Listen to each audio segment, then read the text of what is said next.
kar so ključne institucije združile moči in prvič prav tukaj v Portorožu organizirale prve dneve slovenskega turizma. Danes se dejansko lahko s ponosom ozremo nazaj, ker smo od takrat v slovenskem turizmu prehodili dolgo pot, a tudi zelo uspešno. Še bolj smeli cilji pa so seveda pred nami. Več o tem vam bodo povedali današnji govorniki. Dovolite, da jih predstavim.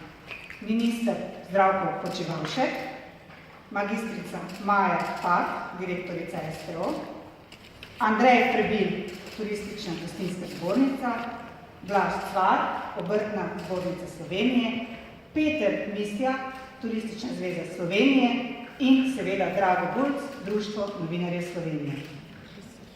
Dovolite, da kar preidemo in besedo predam gospodu Počivalšku. Gospod minister. Ja, lepo zdrav sem skupaj tudi v mojem imenu. Moram povedati, da sem vesel, da ta prireditev teče že 8 let skupaj. Na drugi strani pa nisem vesel, ker že 8 let nimamo kot aktivnega udeleženca sekcije za turizem pri obrtni zbornici Slovenije. In verjamem, da bomo zdaj z novo energijo na obrtni zbornici prišli do tega, da bomo pa naslednje leto le združili čisto vse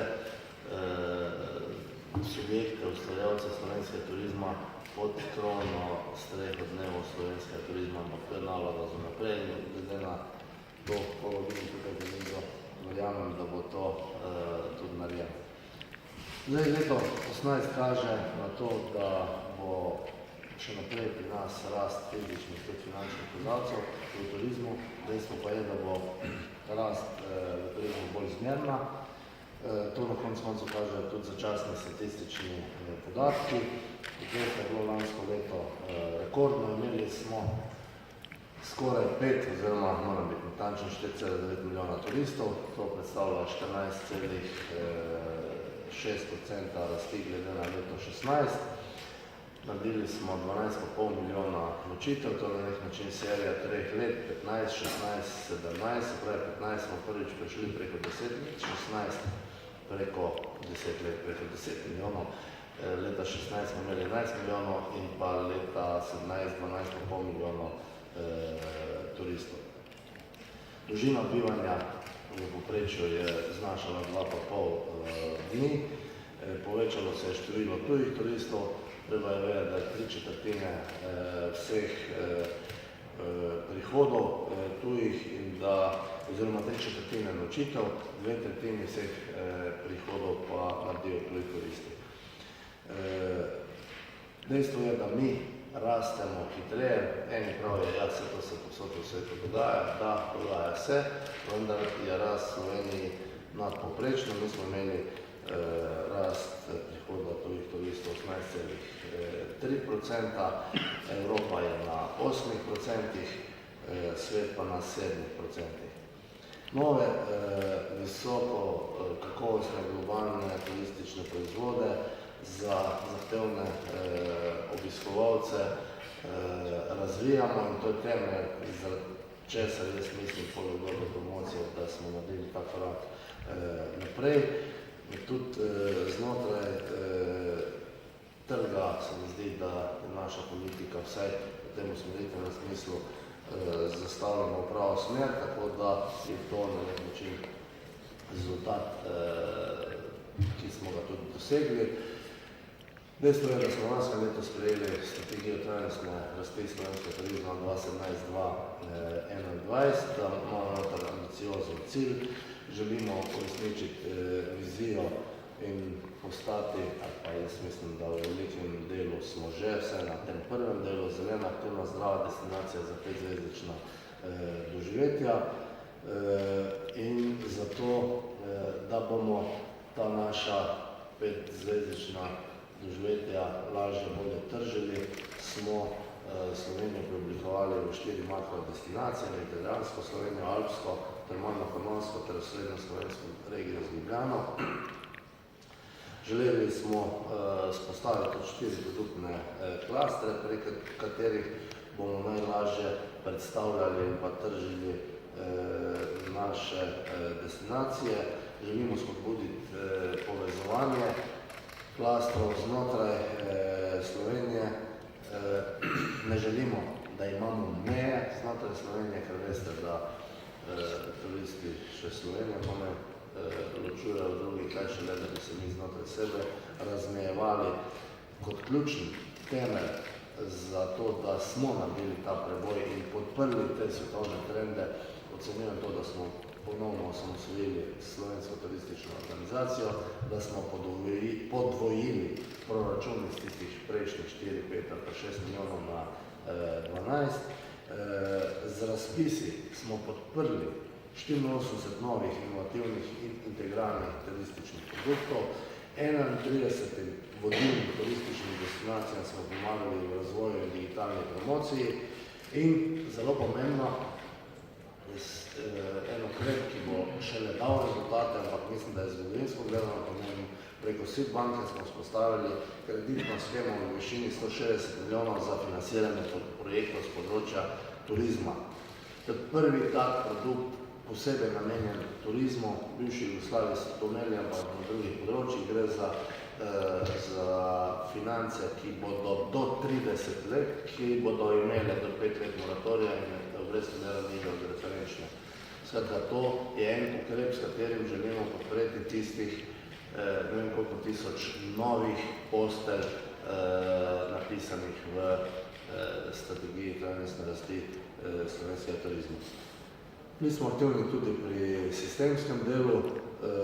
Zakon o spodbujanju razvoja turizma smo dvignili maksimalni znesek turistične takse, tukaj je bilo veliko diskusij, vse to, kar počnemo ali pa smo naredili, smo namenili temu, da bodo občine same o tem odločale in da bodo tisto, kar bodo dobile, namenile v turistično infrastrukturo, če želimo podpreti tisto zeleno, aktivno, zdrava destinacija za 5-zvezdična doživetja. Jaz mislim, da moramo to res sprejeti v svojih glavah, kajti diskutirati o tem, da imeli neke nizke cene, pa to nas ne bo odpeljalo nikamor, pa tudi pol vse veste, pri delavcih, pa pri vseh teh zgodbah, ki jih imamo za naprej, se bomo morali odločiti, po kateri poti bomo šli. Oziroma, mi smo se, jaz pa verjamem, da bo gospodarstvo to tudi sprejelo in sledilo. Sprejeli smo nov zakon o Kobilarni Lipica, spet veliko peripetij, lahko tukaj še enkrat rečem, Lipica bo postala spet pomemben steber slovenske turistične ponudbe. Jih je veliko, ki imajo svoje parcialne interese, so glasni, imajo podporo, marsikdaj se bolj sliši v medijih kot mi, ampak dejstvo je, da smo v Lipici zinvestirali 7 milijonov v javni del, dejstvo je, da imamo Lipico na novo formirano, dejstvo je, da smo strani države dali 10 milijonov za zagon novega podjetja in dejstvo je, da je v izvedbi priprava investicije tudi v ta turistični del. Imamo zgodbo v Sloveniji, ker se je že dokazalo, da država tudi zna gospodariti in tako bo tudi v Lipici. Lipica ne bo nikoli privatizirana, bo pa uspešen turistični ponudnik v Sloveniji. Pravilnik o minimalnih tehničnih pogojih smo sprejeli, o kategorizaciji. Ta zadeva s prehodom na hotel Star se mi zdi pomembna. Jaz še vedno mislim, da je ta zadeva revolucionarna, odgovornost prenašamo na podjetja, to je sistem, ki ga ima 17 najbolj pomembnih turističnih držav v Evropi, zato bodo pač tisti, ki so imeli to v rokah do zdaj, morali to bolečino sprejeti in se sprijazniti s tem, da imamo zdravo, dovolj sposobno turistično gospodarstvo, ki bo to politiko znalo odgovorno peljati samo.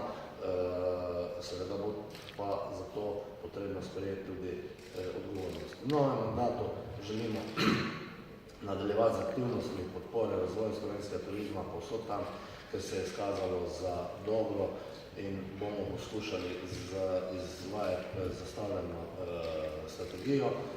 Prioritete so 3.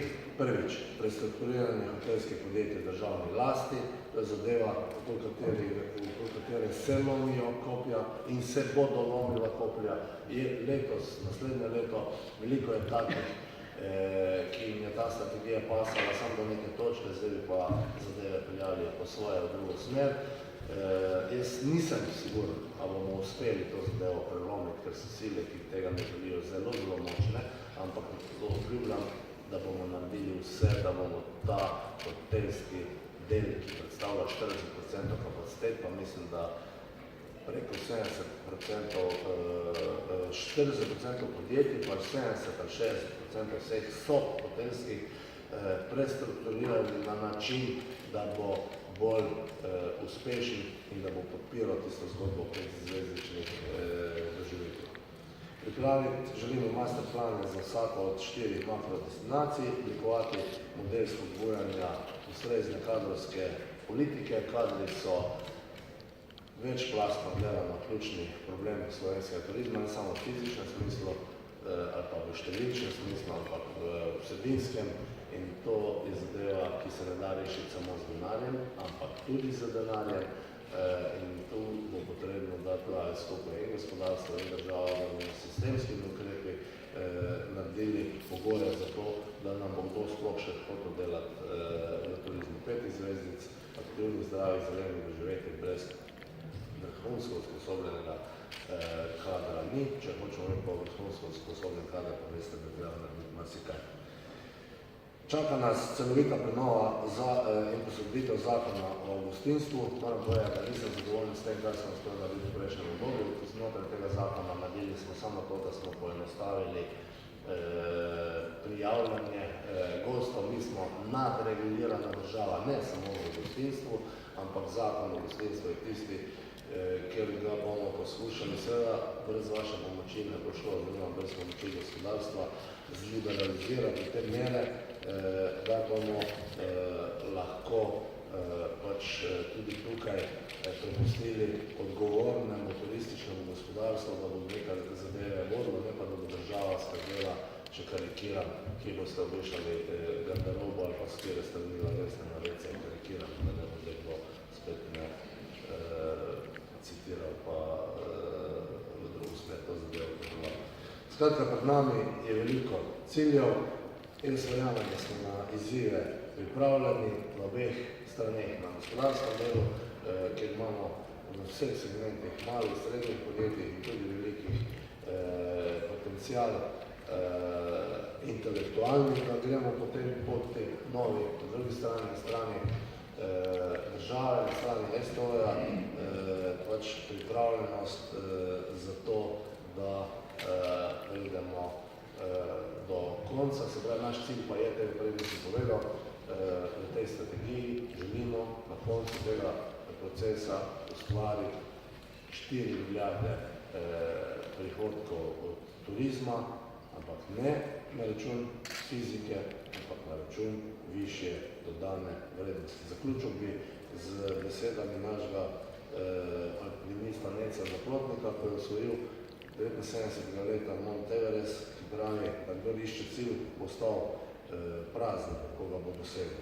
Kdor pa najde pot, bo cilj vedno nosili v sebi. Jaz mislim, da smo našli pot, v kateri bomo prišli do teh 4 milijard. Hvala lepa.